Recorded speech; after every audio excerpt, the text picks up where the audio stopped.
ஜம் ஆன்மீக அன்பர்களுக்கு வணக்கம். நம் வீட்டில் பயன்படுத்திய விளக்கை நாம் யாருக்கும் தானமாக கொடுக்கக்கூடாது. நாம் நம் வீட்டில் எண்ணெய் ஊற்றி பயன்படுத்திய விளக்கை கண்டிப்பாக யாருக்கும் தானமாக கொடுக்கக்கூடாது. நாம் சில பொருட்களை கண்டிப்பாக தானமாக வழங்கக்கூடாது. அது நம் வீட்டில் தரித்திரத்தை ஏற்படுத்துமாம். அந்த பொருட்கள் குறித்து இங்கு பார்க்கலாம், வாருங்கள். துடைப்பம். நாம் வீட்டில் பயன்படுத்தும் துடைப்பத்தை யாருக்கும் தானமாக கொடுக்கக்கூடாது. துடைப்பத்தில் மகாலட்சுமி வாசம் செய்வதாகவும் நம்பிக்கை உள்ளது. அதனால் இந்த துடைப்பத்தை கண்டிப்பாக பக்கத்து வீட்டுக்காரர்களுக்கு தானமாகவோ கடனாகவோ கொடுக்கக்கூடாது. கிழிந்த துணி. வஸ்திரதானம் என்பது மிகவும் நல்லது. ஆயுளை நீட்டிக்கும், பெரிய புண்ணியத்தை சேர்க்கும். ஆனால் அதற்கு புதிதாக துணிகளை தனியாக வாங்கி தானம் செய்ய வேண்டும். ஆனால் எக்காரணம் கொண்டும் லேசாக நெருப்பு பட்டு கிழிந்த துணிகளை கண்டிப்பாக தானமாக கொடுக்கக்கூடாது. லேசாக கிழிந்த துணிகளையும் கண்டிப்பாக தானம் செய்யக்கூடாது.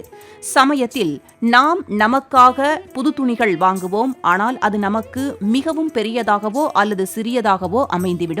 அதுபோன்ற துணிகளை தானம் கொடுக்கலாம். ஆனால் கண்டிப்பாக நாம் நீண்ட நாட்கள் பயன்படுத்திய துணிகளை தானமாக கொடுக்கக்கூடாது. உப்பு. மகாலட்சுமி வாசம் செய்வதில் மிகவும் பிரதானமான பொருள் உப்பு. நாம் வீட்டில் பயன்படுத்தும் உப்பை கடனாகவோ தானமாகவோ யாரிடமும் கொடுக்கக்கூடாது. அதேபோல நாம் உப்பை தானமாக யாரிடமும் வாங்கவும் கூடாது. நாம் எத்தனை நெருக்கமாக பழகினாலும் யாருக்கும் உப்பை கடனாக கொடுக்கக்கூடாது. நாம் யாரிடமாவது வாங்கினாலும் உடனே பணத்தை கொடுத்து வாங்க வேண்டும். கூர்மையான கத்தி. நாம் வீட்டில் பயன்படுத்தும் கூர்மையான கத்தி, கத்தரிக்கோல், அரிவாள், அரிவாள்மனை, ஊசி, சுத்தியல் போன்ற கூர்மையான பொருட்களை நாம் யாருக்கும் கடனாக கொடுக்கக்கூடாது. எத்தனை பழகியவர்களாக இருந்தாலும் அரிவாள்மனை போன்ற பொருட்களை கொடுப்பது நல்லது அல்ல. தேவைப்பட்டால் நாம் அதிகமாக ஒரு அரிவாள்மனையை வாங்கி வீட்டில் வைத்துக் கொள்ளலாம். விளக்கு. நாம் வீட்டில் பயன்படுத்திய விளக்கை நாம் யாருக்கும் தானமாக கொடுக்கக்கூடாது.